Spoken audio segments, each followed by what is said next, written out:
دوستوں اور بھائیوں، یہ آج ہمارے لیے خوشنصیبی کی بات ہے کہ ہمارے درمیان محترم سید محمد حسن صاحب موجود ہیں۔ آج وہ سیالکوٹ کے اندر ڈسٹرکٹ بار سیالکوٹ سے بات کرنے کی تشریف لائے تھے۔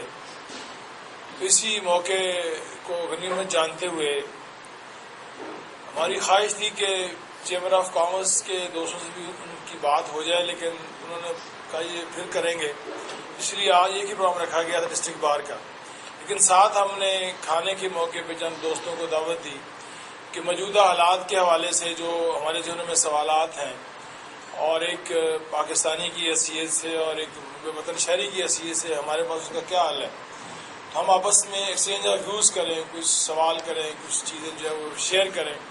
اس چیز کے اندر باقاعدہ سے کوئی محترم جماعت بات نہیں کریں گے، صرف آپ کی طرف سے کچھ جو سوال آئیں گے، کوئی چیز آپ پوچھنا چاہیں گے، تو اس کا انشاءاللہ یہ 15-20 منٹ کے لیے یہ کھانا تک یہ ساری بات ہوگی۔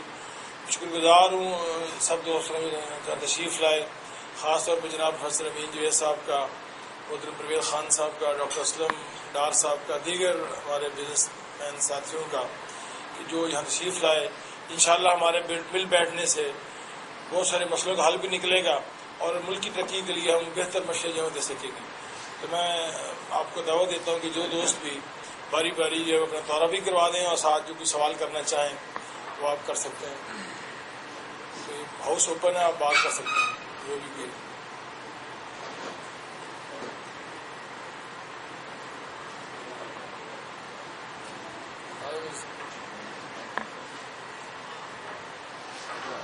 السلام علیکم، جی کریں آپ شاہ صاحب، میں بیٹھے ادھر ہی بیٹھ جائیں۔ میں سمجھتا ہوں کہ پاکستان کا جو ایکسپورٹ کے پیچھے ایگریکلچر کا بھی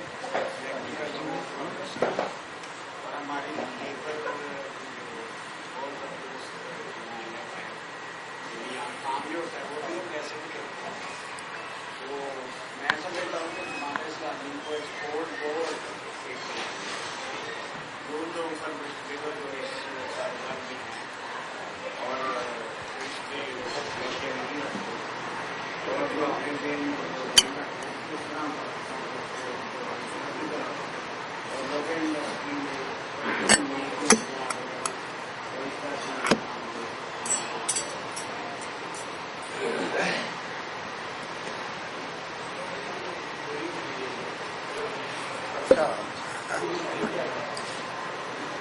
یہ آپ کی پہنچ ہے جو یہاں تک رسائی پتہ کر رہی ہے۔ بسم اللہ الرحمن الرحیم۔ حضرات، میں آپ کا بہت ممنون ہوں، آپ نے زحمت فرمائی ہے، یہاں تشریف لائے ہیں۔ لوگوں گھر رکھنے کا ایک بہانہ کے طور پر انہوں نے کھانے کا بھی اعلان کر دیا ہے، لیکن اصلاً تو میری ملاقات اور تبادلہ خیال ہے کہ اس کی اہمیت حسن امین جاوید صاحب نے یہ بات یہاں پر تجویز کے طور پر، تجزیے کے طور پر پیش کی ہے، اس میں بڑا وزن ہے، لیکن اصل میں کسی پولیٹیکل پارٹی کو ریاست نہیں بننا چاہیے۔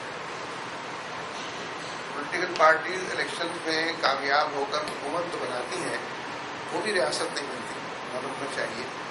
لیکن عام طور پر پولیٹیکل پارٹیز کے جو فنکشنز ہیں، اور ہمارے فنکشن میں تو یہ بات شامل ہے کہ ہمیں دعوت کی، تبدیل کی، تحت کرنے کی پارٹی ہے، انقلاب کی، تبدیلی کی ہم بات کرتے ہیں، لیکن اگر ہم رائج شدہ نظام سے زیادہ برات لینے لگے اور اس کا حصہ بن کر یا اس میں کوئی کریکشن کی بات، تو وہ یقینی طور پر کافی کمزور ہوگی اور گئی گزری ہوگی، اور ہماری توجہ بھی ظاہر 24 گھنٹے اویلیبل ہیں شخص کو بھی اور اشخاص کو بھی، فرد کو بھی اور افراد کو بھی، تو اس کی پرائرٹیز میں اگر اس طرح کی چیزیں ایک سے زیادہ آ جائیں تو اس سے ڈسٹرب ہوتا ہے پورا پروگرام۔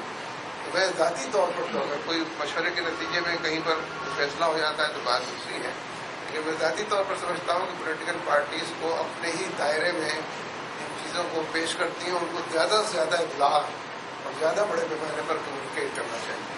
حالانکہ پروفیسر صاحب کی بات میں اس لحاظ سے زیادہ وزن ہے کہ ہماری جو سوسائٹی ہے اس میں تو عام طور پر عوام کی بھلائی کے زیادہ تر کام پرائیویٹ سیکٹر کرتا ہے، اور بزنس اور ٹریڈ میں ابھی یہ ریت روایت ذرا نہیں پڑی ہے، لیکن ہیلتھ میں اور ایجوکیشن میں تو پرائیویٹ سیکٹر کی بہت پیش رفت ہے اور بہت بڑے دائرے میں ہے. وہ تو ناگزیر چیزیں ہیں, ان کو کرنا چاہیے, ہم بھی کرتے ہیں.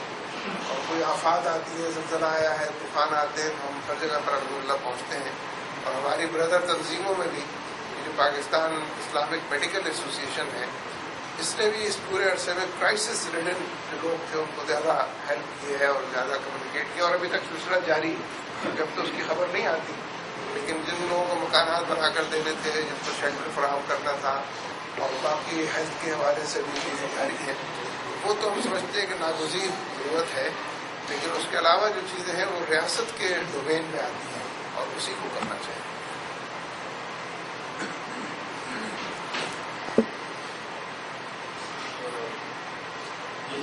میں آپ سے پوچھنا چاہتا ہوں کہ جماعت کی اتنی وسیع دعوت ہے, اس کے ساتھ ساتھ جماعت کتنے زیادہ اداروں میں کرنا چاہیے, کتنے اداروں میں کام کرتی ہے, اس میں تعلیم ہے, ہیلتھ کا شعبہ ہے, پھر تحقیق ہے, پھر کالجوں یونیورسٹیوں میں اور اسکولوں میں اور اس کے سلیبس میں.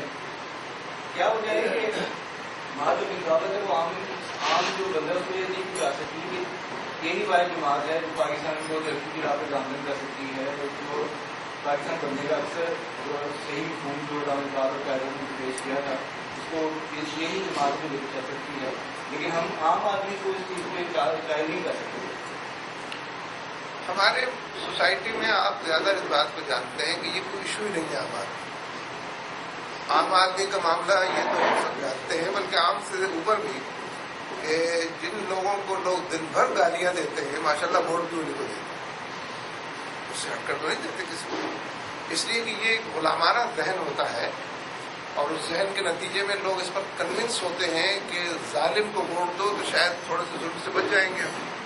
اتنا ظلم ہمارے اوپر کرتا ہے, اگر اس کو ووٹ دکھا کر دیں کہ ہم جاگیردار صاحب ہم آپ کو ووٹ دے رہے ہیں, تو کیا پتا ہے کہ وہ 5% ہم پر ظلم کم کریں, بجائے اس کے کہ ظالم کے خلاف اٹھیں اور ظالم کے خلاف یکجہتی پیدا کریں اور کمیونیکیٹ کریں. غلامانہ ذہن اور یہ جاگیردارانہ سوسائٹی کا خاصہ ہے. فیوڈل سوسائٹیز جو ہیں اس میں لوگ عادل کو ووٹ نہیں دیتے, اس کی تعریف کرتے ہیں, اس کو تو سرے سے ووٹ ہی نہیں دیتے. کہتے ہیں آپ ماشاء اللہ اتنے اچھے آدمی ہیں کہ آپ کو ووٹ دینا بھی نہیں چاہتا. ووٹ تو ویسی غرادت کا ٹھیک ہے, غلط چیز ہے, تو غلط لوگوں کو جانا چاہیے. یہ فلسفہ بھی ہے پورا, اور اس پر عمل بھی کرتے ہیں.